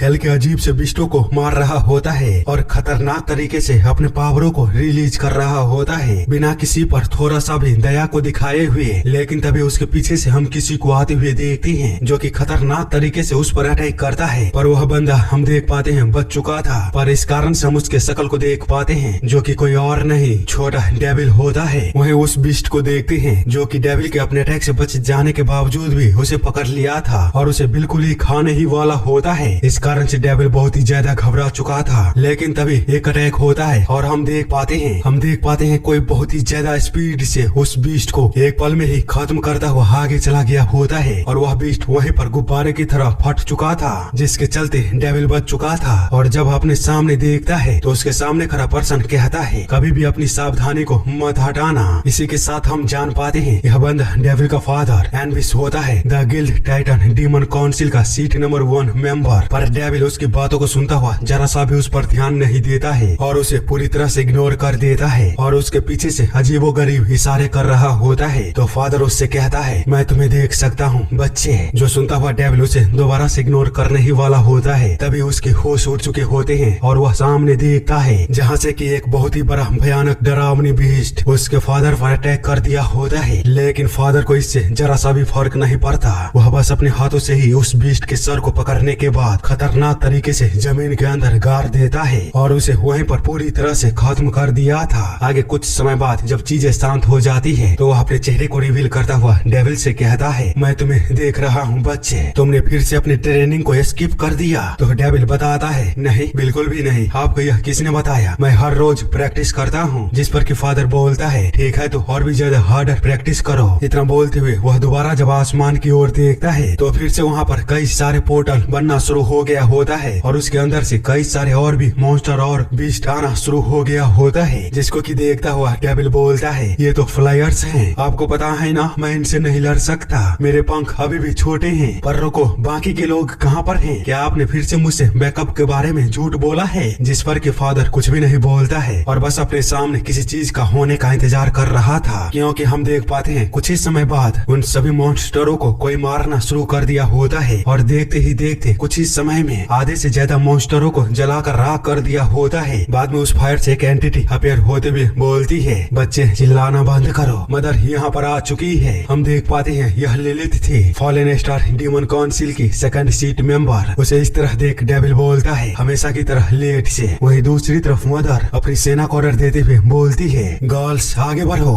और इन सभी को ही खत्म कर दो। जो सुनते हुए वे सारे डीमन वहाँ पर आए हुए सभी मॉन्स्टरों को मारना शुरू कर दिया होता है, जो कि बारिश की तरह आसमान से गिर रहा होता है। वहीं डेविल इस तरह के नजारे को देखता हुआ फादर से कहता है, आखिर आपने मुझे इस तरह की फाइट में यहाँ पर क्यों लाए हो? तो फादर बताता है, ताकि तुम इस दुनिया के बारे में और भी ज्यादा जान पाओ। जिस पर कि डेविल बोलता है, लेकिन मैं अभी भी इतना स्ट्रॉन्ग नहीं हूँ कि कोई भी हेल्प कर सकता हूँ। आगे वो कुछ बोल पाता, तभी हम देखते हैं आसमान में एक और बड़ा सा पोर्टल खुलता है, जिससे कि भयानक रेड एनर्जी बाहर निकल रही थी। तो फादर उसे देखता हुआ डेविल को बताता है, स्ट्रॉन्ग होना, हाँ फिलहाल के लिए तुम बहुत कमजोर हो, लेकिन आज तुम्हें समझ में आएगा कि असली स्ट्रॉन्ग होना क्या होता है बच्चे। उसके इतना बोलते ही हम उस पोर्टल की ओर देखते हैं, जो कि अब खुलना शुरू हो गया था और उसके अंदर से हम दो बड़े बड़े हाथों को बाहर निकलते हुए देखते हैं, जो कि वन आई डीमन का होता है। वह इतना बड़ा होता है कि 10 मंजिला बिल्डिंग भी उसके सामने छोटा पड़ जाए। इसके अलावा वह वहाँ पर पहुँचते ही चारों तरफ अटैक करना शुरू कर दिया होता है, जिसको कि देखता हुआ फादर वो भी अपनी पावर को रिलीज करते हुए बोलता है, लियोरियस मेरी बातों को ध्यान से सुनो, शक्ति को नहीं खोजता है, इसका असली रूप। आगे वो कुछ बोल पाता तभी वहाँ पर कोई आता है और हम देख पाते हैं वह एक जोरदार हंसी के साथ उस बड़े से डीमन पर अटैक करने के लिए आगे बढ़ चुका होता है और एक खतरनाक अटैक को उस पर करते हुए बोलता है, मुझे देर नहीं हुई है, बस तुम यहाँ पर जल्दी आ चुके हो। साथ ही हम जान पाते हैं यह बंदा काइसन होता है, the soul burner demon council का 9वां सीट होल्डर। वह उस डीमन पर बहुत ही ज्यादा अटैक करता है और ऐसा लग रहा था कि मानो उसने उसे यहीं पर हरा दिया है, इसीलिए वह उस पर अपना एक लास्ट अटैक करने के बाद उसे विश्वास हो जाता है कि यह अब खत्म हो चुका है। और सच में ऐसा ही हुआ था, उसने सच में उस डीमन को खत्म कर दिया था। इसलिए वह वहाँ से वापस पलट कर जाते हुए डेविल से कहता है, वह सब ब्रो क्या हाल है? तो डेविल उस पर गुस्सा करते हुए कहता है, मैं तुम्हारा भाई नहीं हूँ, तो मुझे अपना भाई बुलाना बंद करो। पर वह बंदा उसकी बातों को पूरी तरह से इग्नोर कर देता है। दूसरी तरफ फादर उससे कहता है, काइसन तुमको यहाँ पर जल्दी आना चाहिए था। तो काइसन बताता है, हाँ मैं जानता हूँ, लेकिन मैं थोड़ा सा बिजी हो चुका था, कुछ अनएक्सपेक्टेड चीज मेरे सामने आ चुकी थी। जो सुन फादर बोलता है, तो तुम फिर से बहाने को बना रहे हो। जो सुन काइसन पूरी तरह से उसे इग्नोर कर देता है और उससे कहता है, चलो ठीक है, अब चूंकि यह गाँव पूरी तरह से खाली हो चुका है तो अब मैं उस चीज के सैंपल को फ्रीली अपने पास रख सकता हूँ। इस बार बहुत सारे ढाबे हैं जो कि इस चीज का इंतजार कर रहे हैं, आपको इसको एक बार ट्राई करना चाहिए। जिस पर कि फादर सीरियस होकर उसकी ओर बड़े ही खामोशी से देख रहा होता है। तो काइसन उसे जबरदस्ती से खिलाते हुए बोलता है, अरे यार आप कर क्या रहे हो, एक बार तो इसे ट्राई करो। तो फादर उसे साइड करते हुए बोलता है, फिलहाल के लिए मुझे बताओ पूरा काउंसिल वहाँ भी कहाँ पर है? जिस पर कि काइसन उसे बहुत सारी चीजें बताती है, जो कि जरा सा भी सेंस नहीं बनाता है और न ही समझ आता है। अगर आप लोगों को यह चीजें समझ में आती है तो प्लीज कमेंट में जरूर बताना। काइसन की बातों को सुन फादर बोलता है, क्या हम उनके बारे में अनुमान को लगाने में असफल रहे? तो काइसन बताता है, हाँ बिल्कुल सही कहा, हम बस अभी के लिए मौसम का अनुमान ही लगा सकते हैं, पर हाँ कभी कभी वहाँ पर बारिश भी होती है। शायद जो सुन फादर वह थोड़ी देर के लिए सोच में पड़ गया होता है, लेकिन डेविल खामोशी से काइसन की बातों को सुन रहा होता है। तभी कुछ डीमनों को हम देख पाते हैं, जो कि अपने सामने देखते हुए बोलती है, हमारा काम पूरा हो चुका है लॉर्ड एनबस, तो चलिए अब हम अपने प्रीसियस लॉर्ड के साथ खेलेंगे। जो सुनता हुआ भाई साहब डेविल कुछ सोच पाता उससे पहले ही वे सारे सारे डीमन उस पर टूट पड़े होते हैं और बोल रहे होते हैं अब मेरा टर्न है। तो दूसरी बोल रही होती है नहीं मेरी बारी। वही डेविल अपनी ऐसी हालत को देख अपनी मदर से हेल्प मांगते हुए बोल रहा होता है प्लीज मॉम मेरी मदद करो और इन सभी को मुझसे दूर करो। पर मदर वो तो अलग ही लेवल पर होती है, वो जरा सा भी डेविल की बातों पर ध्यान नहीं देती है और उसे नंगा भेड़ियों के झुंड में छोड़ देती है। कुछ समय बाद फादर को देखते हैं जो कि अपने आसपास की जगहों को जांच करने के बाद बोल रहा होता है आमतौर पर ये हार्वेस्टर अनुमानित पैटर्न में पैदा होते हैं और पागल होकर वे सारी चीजों को कंज्यूम करते हैं जो कि मैजिकल है और पावर को कलेक्ट करके फॉर्मिडेबल बीस्ट को समन करते हैं। लेकिन अभी तक हमारे हस्तक्षेप ने उनको रोके रखा है। उसका पसंदीदा चारा इंसान है, पर खैर कैसन के द्वारा मारे गए उस क्रिएचर के चलते वह अपनी पूरी फॉर्म को अचीव करने में नाकामयाब रह गया है। हालांकि यह उन गाँव वालों के लिए बिल्कुल भी अच्छा नहीं हुआ जिनको कि हम बचाने में नाकामयाब रहे हैं। जो सुनता हुआ मदर कहती है ऐसा लगता है यह सब कुछ जानबूझकर किया गया है। जिस पर कि फादर बोलता है हाँ मुझे भी ऐसा ही लगता है क्योंकि यह अभी तक बहुत ही ज्यादा आसान था। इसीलिए कैसन मुझे बताओ और भी जितने भी गाँव पर अचानक हमला किया गया है वे हमसे कितने नजदीक हैं, हमें जल्दी करनी होगी। तो कैसन कहता है अरे वाह इसका मतलब तो मैं और भी पेस्ट्रीज को जमा कर सकता हूँ। पर खैर आखिरी बार मैंने सुना था वह उत्तरी क्षेत्र का एक शहर है लेकिन मिस काउंसिल मेंबर वह पहले से ही उसे संभाल रही है। जो सुन फादर कहता है हाँ आखिर वह कौन सा मेंबर है। कैसन जिसको कि सुन हंसना शुरू कर दिया होता है और अपने क्रीपी स्माइल में उसका नाम लेता है हेला। इसी के साथ सीन चेंज होता है और हम किसी दूसरी जगह पर देखते हैं जहाँ कोई बड़े ही आराम से चाय को पी रही थी। वहीं उसके बगल में तबाही मची हुई थी पर उसे इन सब का कोई भी गम नहीं होता है। जबकि लोग भाग रहे थे और बीस्ट उनकी एनर्जियों को चूस रहा था, साथ ही उन्हें बेरहमी से खत्म भी कर रहा था। आगे जब वह एक और पर्सन की ओर देखता है और उस पर भी झपट्टा मारकर हमला करने ही वाला होता है तभी हम देख पाते हैं उस चाय पी रहे पर्सन के गिलास से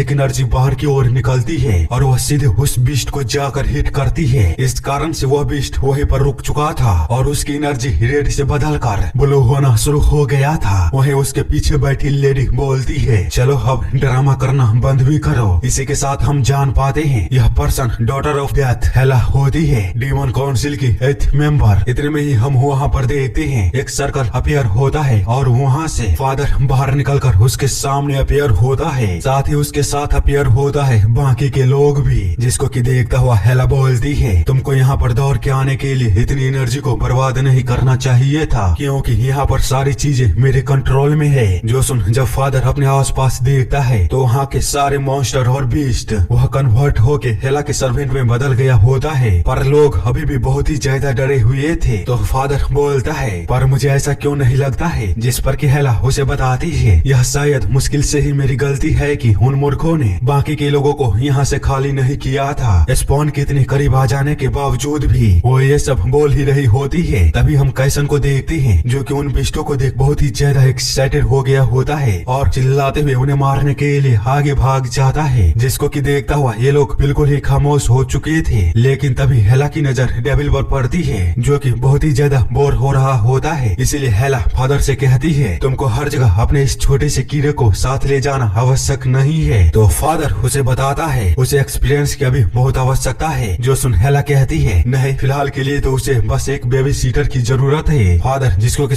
गुस्सा होते हुए उससे कहता है बेहतर होगा कि अपनी इस काली जुबान को बंद कर लो, नहीं तो मैं तुम्हें फिर से भागने दूंगा और यह सुनिश्चित करूंगा कि तुम कभी भी लौट कर वापस ना आओ। इतना बोलते बोलते वे दोनों ही अपनी अपनी एनर्जी को बाहर निकालना शुरू कर दिया होता है। जिसको कि देखता हुआ डेविल कहता है अरे यार यहाँ पर कितनी ही ज्यादा गर्मी है। जबकि फादर को इतना गर्माया हुआ देख हेला वह थोड़ा सा तो परेशान हो चुकी होती है। बाद में वह पीछे हटते हुए कहती है खैर छोड़िए महामहिम, मैं ईमानदारी से आपसे क्षमा चाहती हूँ। आगे वो कुछ बोल पाती तभी एक ऐसी गुर्राहट सुनाई देती है जो कि इन सभी के ही एक साथ होश उड़ा दिया होता है और उन सभी को ही महसूस हो गया होता है यह जरूर कुछ भयानक है। हम देखते हैं वह एक ऐसा मॉन्स्टर होता है जो कि खुद के लोगों का भी एनर्जी अपने अंदर एब्जॉर्ब कर रहा था और उन सभी एनर्जियों को एक साथ इकट्ठा करने के बाद आसमान में एक नया पोर्टल को खोलना शुरू कर दिया था। इस कारण से हम देख पाते हैं वहाँ की पूरी आसमान वह लाल हो चुका था और उसके अंदर से एक भयानक खतरनाक मॉन्स्टर बाहर निकलता है जो कि अपनी डर से भरी गुर्राहट को जैसे ही बाहर निकालता है हर एक जिंदा चीज कांप जाती है। और भाई साहब कैसन की तो फटके 4 हो चुकी थी और एक ऐसी सिचुएशन में चला गया था जहाँ वह इतना गुस्सा हो गया होता है कि वह बिना किसी चीज की परवाह किए उस मॉन्स्टर को गालियां देते हुए उस पर अटैक करने के लिए आगे बढ़ जाता है और अपने बहुत ही खतरनाक भयानक अटैक को उस पर करता है। लेकिन उस मॉन्स्टर का जरा सा भी इससे फर्क नहीं पड़ता,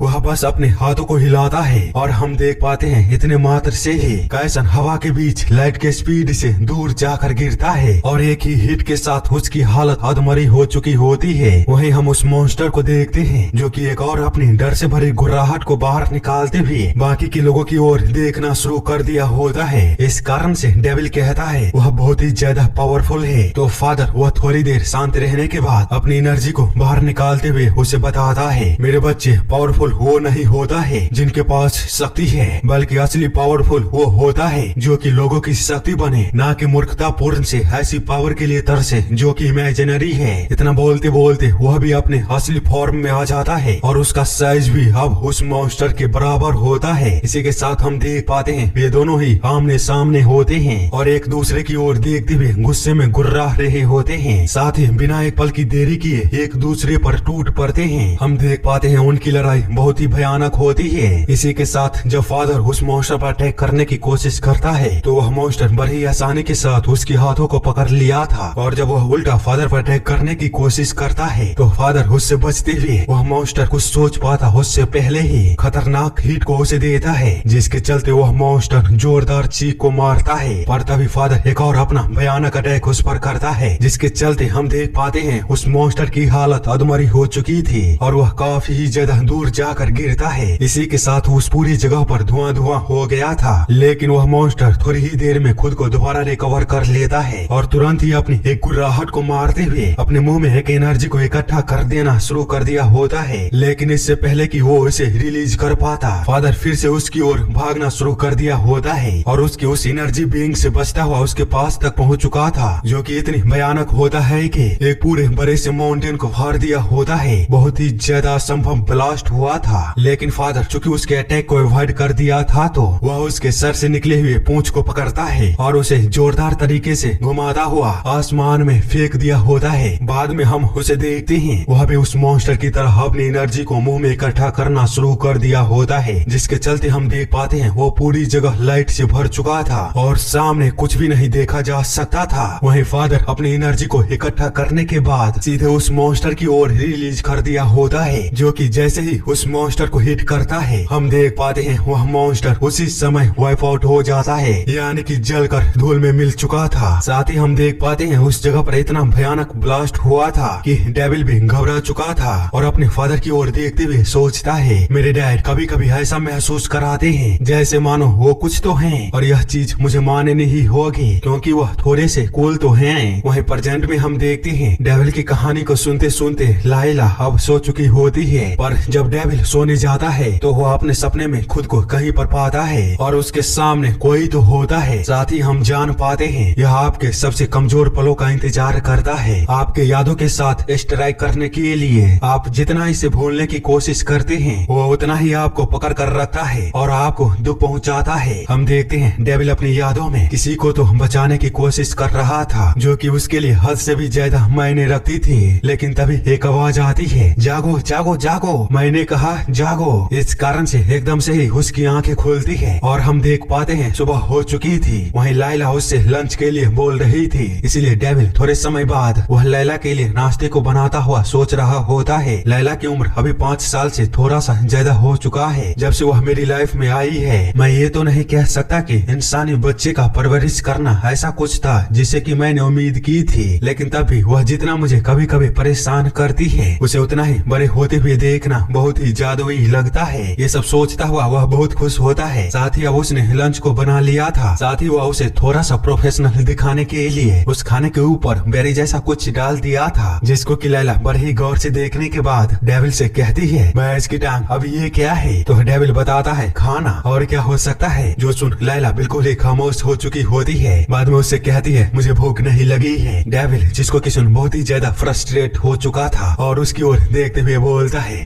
नहीं गुस्सा नहीं करना है, पर यह बच्ची सच में बहुत ही बड़ी कमीनी है। इतने में ही उसे दरवाजे के बाहर से कोई आवाज लगाता है और जब वह दरवाजे को खोल कर देखता है तो उसके सामने एडिना और यह बंदा। अगर आप नहीं पहचाने हो तो मैं आपको बता दूं, यह वही होता है जो कि कुछ समय पहले डेविल के सामने जंगल में अपेयर हुआ था। वहीं डेविल उसे देखता हुआ कहता है, अंकु तुम फ्लैश सूट में हो। तो अंकु उसे बताता है, यह केवल आज के लिए है, मैं बच्चे को डराना नहीं चाहता था। इसी के साथ हम अंकु के बारे में कुछ जान पाते हैं। अंकु अनडाइंग रैथ उर्फ मौत का हेंचमैन उर्फ फैंटम असासिन उर्फ लाइला का प्लांट किलर। हाँ बस इतना ही। खैर डेविल अंकु की बातों को सुनने के बाद बोलता है, ओह अच्छा, पर मुझे तो इस बात की चिंता हो रही है कहीं उल्टा वही तुम्हें ना डरा दे। लेकिन छोड़ो, मुझे बताओ तुम दोनों यहाँ पर क्यों आए हो। तो एडिना उसे बताती है, क्या तुम्हें पता है तुमने जो मुझे लेटर भेजा था उसमें तुम्हारा एड्रेस था। जो सुन डेविल कहता है, हाँ मैं जानता हूँ, लेकिन यह कोई खुला निमंत्रण नहीं था। जिस पर कि वे दोनों उसे पूरी तरह से इग्नोर करके जबरदस्ती घर के अंदर आते हुए बोलते हैं, आज उस बच्ची से मिलने के लिए बिल्कुल ही परफेक्ट दिन है, कहीं तुम इसके बारे में भूल तो नहीं गए हो। आज पूर्णिमा की रात है और एस्टा पूरी तरह से अपेयर होने वाली है। हमारा यह चमत्कारी सितारा सभी जादुओं का जीवन शक्ति माना जाता है। जो सुनता हुआ डेविल बोलता है, एक चमत्कार, मुझे वह नरसंहार पूरी तरह से याद है, लेकिन ऐसा लगता है कि तुम्हारी ही प्रजाति है जो कि खुद के हताहत को भूलने में बहुत ही ज्यादा टैलेंटेड है। जिस पर के एडिना बताती है, डीमनों के द्वारा इस सीक्रेट पावर के गलत यूज करने के बावजूद भी एस्टा मानव जाति को रिप्रेजेंट करती है और हम इसे एक आशीर्वाद की तरह मानते हैं। जिस दिन हम अपने लवली वन के लिए गिफ्ट को तैयार करते हैं तो डेविल कहता है, हाँ मौत और निराशा के दिन को एक पार्टी में बदलना ये इंसानों से बेहतर कोई भी नहीं कर सकता। जो सुनता हुआ एडिना कहती है, अपने बकवास को करना बंद करो,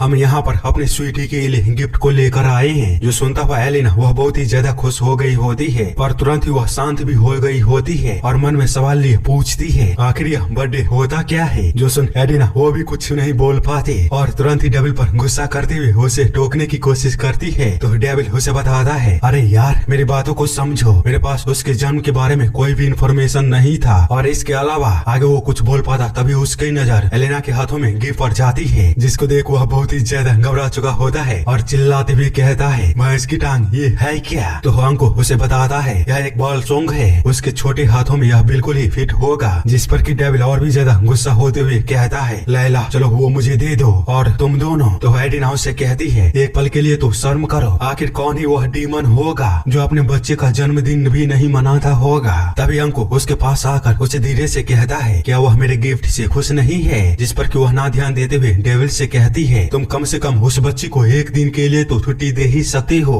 जो सुनता हुआ डेविल वो कुछ बोलने ही वाला होता है तभी वह बहुत ही ज्यादा चौंक गया होता है, क्योंकि उस पर अटैक हो चुका था असासिनों के नाइफ से, जो कि करने वाला और कोई नहीं एलेना थे। वह बाकी के अपने गिफ्टों को देखते हुए बोल रही होती है, डैड देखो यहाँ पर कई सारे मजेदार गिफ्ट हैं। तो डेविल उस पर चिल्लाते हुए बोलता है, जल्दी से उन सामानों को छोड़ो। बाद में कुछ समय बाद वह अपने सर को पकड़कर बैठा हुआ था। वहीं लैला को हम देखते हैं, वह अपने नए नए गिफ्टों को पाकर बहुत ही ज्यादा खुश होती है, पर तभी उसका ध्यान अपने फादर की ओर जाता है, जिसके चलते वह बहुत ही ज्यादा निराश हो चुकी थी। तो एडिना उससे कहती है, मेरे बच्चे क्या हुआ है। तो लैला उसे बताती है, मिस एडिना मैं आपके गिफ्ट को पाकर बहुत ही ज्यादा ही खुश हूँ, लेकिन मेरे डैड की तरफ से मेरा गिफ्ट कहाँ पर है। इतना बोलते हुए वह रोना शुरू कर दिया होता है। जो देखता हुआ एडिना भयंकर तरीके से अपनी तीखी नजरों से डेविल की ओर देखती है, जिस पर कि डेविल अपने नजरों को फेरते हुए लैला से कहता है, बताओ मुझे तुम्हें क्या चाहिए लैला। लैला जो सुन पहले तो शांति रहती है, बाद में स्माइल करते हुए उससे कहती है, वह क्यूट होना चाहिए लेकिन साथ ही कूल भी दिखना चाहिए। जिस पर कि एडिना बोलती है, आखिर वो क्या हो सकता है। तो लैला अपने फाइटिंग स्टाइल में आते हुए उन सभी को बताती है, डैड हमेशा मुझे भयानक लड़ाइयों के बारे में कहानियाँ सुनाते हैं, तो अब मैं उन्हें देखना चाहती हूँ। एडिना जो सुन क्रीपी स्माइल को देने लगती है और उससे कहती है, तो ठीक है मेरे बच्चे, तुम जैसा चाहोगे हम वैसा ही करेंगे और तुम दोनों चलो अब लड़ना शुरू करो। जिस पर कि डेविल तो मना कर देता है, लेकिन अंको वह तैयार हो गया था। तो एडिना डेविल से कहती है, मैं तुमको याद दिला दूं, यह कीमत तुम्हारे इस बच्ची के 5 जन्मदिन को न मनाने के बदले में है। जो सुनता हुआ डेविल कहता है, देखो मेरी बच्ची को बिगाड़ना बंद करो, मैं ऑलरेडी खुद भयानक नर्क से गुजरा हूँ और मैं कभी भी नहीं चाहूंगा कि वो इससे गुजरे। परियों की कहानी सुनाना वह अलग बात है, लेकिन यह चीज बिल्कुल भी नहीं, यह बस शुगर प्लम डीमनों के सपनों को हवा देगा। पर इधर लैला को देखते हैं, जो कि उसकी इस तरह की बातों को सुन बहुत ही ज्यादा निराश हो चुकी होती है अपने जन्मदिन पर। तो डेविल उसे देखते हुए एडिना के पास जाकर उससे कहता है, प्लीज एडिना मुझ पर विश्वास करो, तुम इस लड़की के बारे में कुछ भी नहीं जानती हो। अगर मैंने उसे एक बार इस चीज के स्वाद को चखा दिया तो यह बहुत ही ज्यादा भयानक हो सकता है। जो सुनता हुआ एलिना एकदम से ही उसकी ओर देखती है और उन्हें मनाने के लिए अपनी बड़ी बड़ी आंखों से देखने लगती है। है। उसकी इतनी बड़ी और प्यारी आंखों को देख भले ही एडिना और अंकु को यह स्वीट लगे, पर डेविल को उस आंखों को देखता हुआ डर लगना शुरू हो गया होता है और उसकी ओर बड़े ही गौर से देख रहा होता है। तो लाइला कहती है, क्या आप मुझसे इस तरह क्यों देख रहे हो? उधर एडिना भी इतनी भयानक खामोशी को देख उसे टोकती है और इस खामोशी को तोड़ती है। तो डेविल लाइला के पास जाकर कहता है, लाइला चलो समझौता करते हैं, तुम जो चाहोगी मैं वो ला कर दूंगा, लेकिन बस एक नॉर्मल बच्चे की तरह सोचना। जिस पर कि लाइला वह बिल्कुल ही खामोश हो चुकी होती है और थोड़ी देर तक सोचने के बाद एकदम से ही खुश होते हुए उससे कहती है, मुझे एक माँ चाहिए। जो सुन डेविल पर तो मानो पहाड़ टूट गया हो और वह तुरंत ही फाइट के लिए तैयार होते हुए बोलता है, चलो बाहर चलते हैं। वही लाइला क्रीपी स्माइल दे रही होती है, मानो उसे डेविल को मनाने के सारे पैतरे मालूम हो। आगे हम देखते हैं अंकु और डेविल वो दोनों ही आमने सामने होते हैं और लाइला बिल्कुल ही तैयार होती है उन दोनों को लड़ते हुए देखने के लिए। तो डेविल कहता है, मुझे लड़ाई किए हुए बहुत ही ज्यादा समय हो गया है, तो जरा सा मुझ पर आसानी बरतना। जिस पर कि अंकु कहता है, मुझे खुशी हुई जो आपको मेरे स्किल पर इतना भरोसा है, पर आपके साथ लड़ते समय इतना बोलते हुए वो अपनी एनर्जी को बाहर निकालने लगता है और अपने ओरिजिनल फॉर्म में आते हुए उससे कहता है, हम दोनों ही जानते हैं कि मैं डिसएडवांटेज में रहूंगा। तो डेविल कहता है, अरे ऐसी कोई भी बात नहीं है, तुम्हें जरा सा भी अंदाजा नहीं है जब किसी की पहली प्रायोरिटी बदलती है तो उसकी प्रवृत्ति कितनी आसानी से फीकी पड़ जाती है। क्योंकि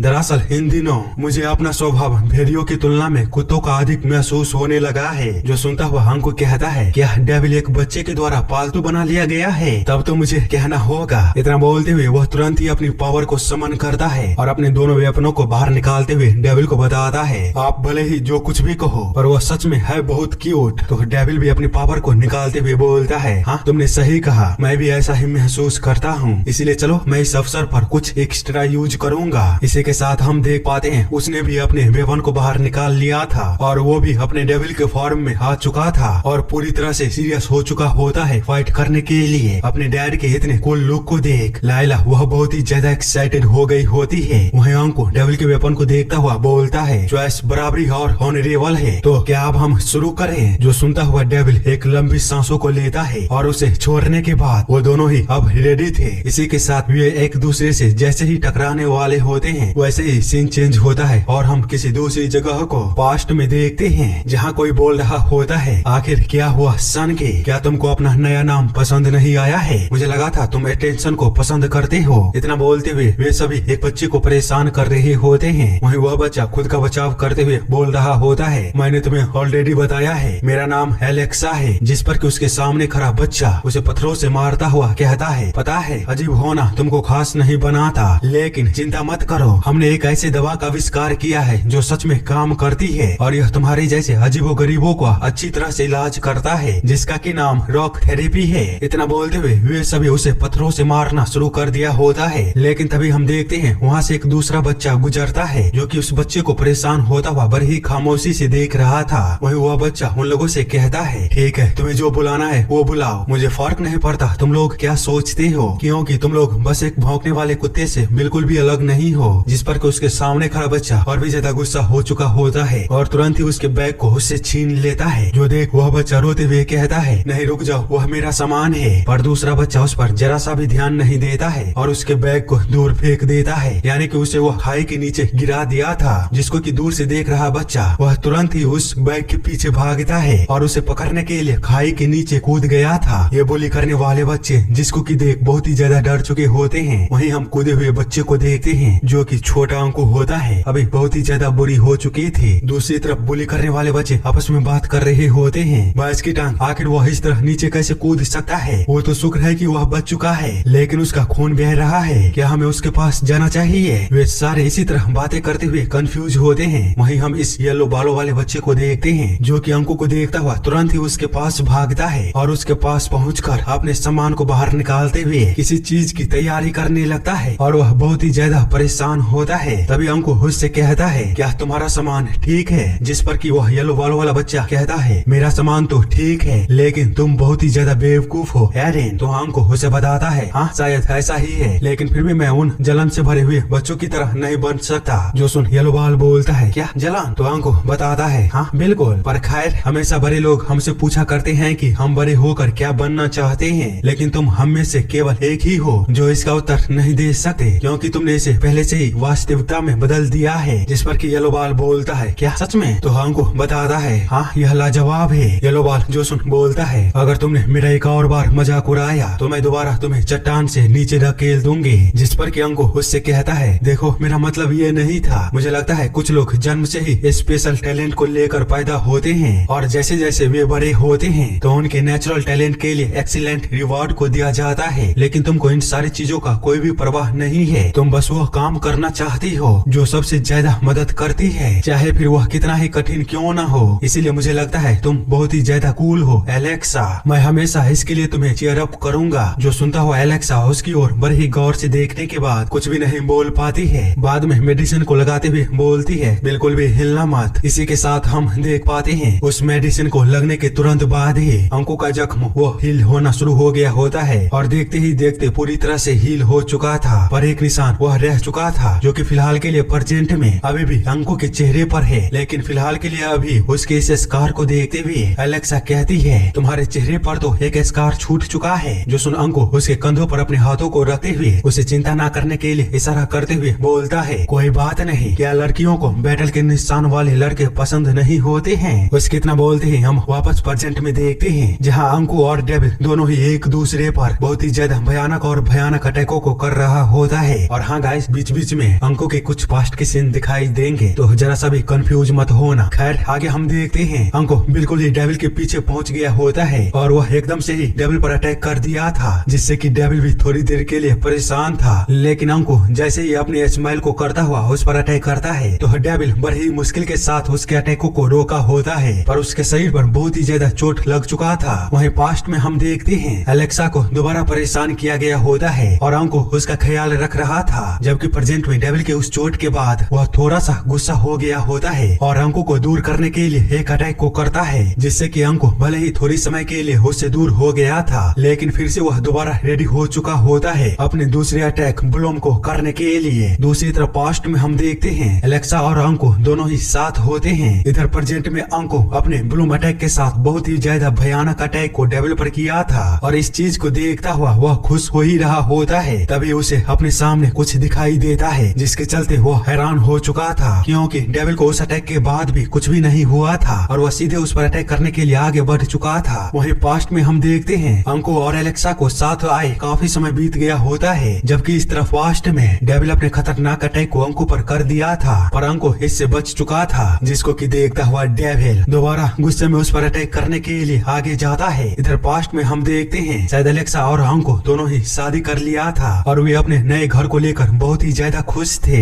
इसी तरह वे दोनों एक साथ बहुत ही ज्यादा कह सकते हो लवली वन की तरह रहते थे, सच्चे आशिकों की तरह, और उन दोनों को कोई भी पछतावा नहीं था और न ही कोई गम। पर खैर शायद मैंने थोड़ी देर पहले कह दिया था कि उन लोगों ने शादी कर लिया था, पर नहीं, उन्होंने शादी अब किया है। पहले वे लोग अपने घर को बना रहे थे तो इसलिए माफ करना। दूसरी तरफ प्रेजेंट में देखते हैं अंकु वह डेविल पर भारी पड़ रहा था और उसके सभी अटैकों को बड़ी आसानी के साथ अवॉइड कर रहा था, जिससे कि डेविल बहुत ही ज्यादा फ्रस्ट्रेट हो चुका होता है और अपने वेपन को घुमाते हुए बहुत ही ज्यादा स्पीड के साथ अंकु की तरफ फेंक देता है, लेकिन अंकु इससे भी बच चुका था। जबकि दूसरी तरफ पास्ट में देखते हैं अंकु और एलेक्सा के खुशी के दिनों का शुरुआत होने ही वाले थे, पर उससे पहले ही उनकी खुशी खत्म हो चुकी थी, क्योंकि हम देख पाते हैं वहाँ पर आसमान में वही पोर्टल खुलना शुरू हो गया होता है जहाँ से कि मॉन्स्टर बाहर निकल रहे होते हैं और सभी जिंदा चीजों को कंज्यूम करना शुरू कर दिया होता है। वही ऐसे नजारे को देख ये लोग बहुत ही ज्यादा घबरा चुके होते हैं और खुद के बचाव के लिए फसल काटने वाली चीज को सामने लेकर खड़े थे और बस अपनी मौत का इंतजार कर रहे होते हैं, क्योंकि फिलहाल के लिए तो अंकु वह पावरफुल नहीं था। वहीं प्रेजेंट में हम देखते हैं अब चूंकि वो पावरफुल था तो वह अपने पावर को एक अलग ही लेवल पर यूज कर रहा था। इस कारण से वह डेविल के हाथों में आ जाने के बावजूद भी उसके चंगुल से बाहर निकल चुका था और एकदम से ही उसके पीछे जाकर खड़ा हो चुका था। साथ ही वह उस पर एक और भयानक अटैक को कर दिया होता है। इस कारण से डेविल वह खतरनाक तरीके से चिल्लाता है और उसकी हालत अधमरी हो चुकी होती है, लेकिन फिर भी वह किसी तरह खुद को संभालते हुए जब अपने सामने देखता है तो अंकु वह अपने कई सारे क्लोनों को बना लिया था, जिसको देख डेविल वह और भी ज्यादा हैरान हो चुका होता है। पर दूसरी तरफ हम पास्ट में देखते हैं कोई बुरी तरह से रो रहा होता है और वह अपने सामने देख रहा था, जहाँ पर कि वह अपने सामने उन मॉन्स्टर बीस्ट के आगे अपने मौत का इंतजार कर रहा था। साथ ही उसके हाथों में एलेक्सा की लाश थी। इधर प्रेजेंट में अंकु अपने उस भयानक अटैक को डेविल पर कर दिया होता है, लेकिन उधर वह पास्ट में एलेक्सा के मारे जाने के बाद वह पूरी तरह से सदमे में चला गया होता है और अपने आसपास की जरा सा भी खबर उसे नहीं होती है। जबकि इधर प्रेजेंट में हम देखते हैं डेविड अंकु के उस भयानक अटैक से किसी तरह तो बच चुका था, लेकिन अंकु का वह अटैक बहुत ही ज्यादा तेज था। वह दोबारा से उसे अपने अंदर पूरी तरह से समा लेता है। दूसरी तरफ पास्ट में देखते हैं अंकु को सदमे में चले जाने के बाद उसके साथ क्या हुआ वह हमें नहीं दिखाया जाता है। बस हम एलेक्सा के मेडिसिनों को हवा में उड़ते हुए देखते हैं और